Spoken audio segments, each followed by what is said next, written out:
Bonjour, aujourd'hui je vais vous présenter le secret de Willem Storitz.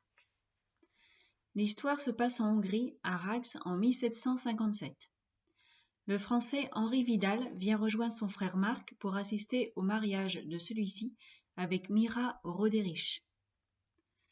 Mais la fête est troublée par l'Allemand Willem Storitz, qui a juré de se venger de l'affront que lui a fait la famille Roderich en lui refusant la main de Mira.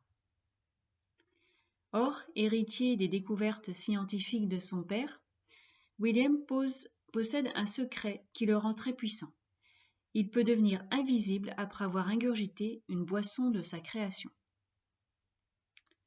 Je vais maintenant vous lire les premiers paragraphes du premier chapitre. Et arrive le plus tôt que tu pourras, mon cher Henri. Je t'attends avec impatience. D'ailleurs, le pays est magnifique et cette région de la Basse-Hongrie est de nature à intéresser un ingénieur. Ne serait-ce qu'à ce point de vue, tu ne regretteras pas ton voyage. À toi de tout cœur, Marc Vidal.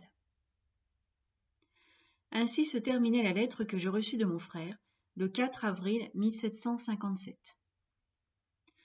Aucun signe prémonitoire ne marqua l'arrivée de cette lettre, qui me parvint de la manière habituelle, c'est-à-dire par l'entremise du piéton, du portier et de mon valet, lequel, sans se douter de l'importance de son geste, me la présenta sur un plateau avec sa tranquillité coutumière.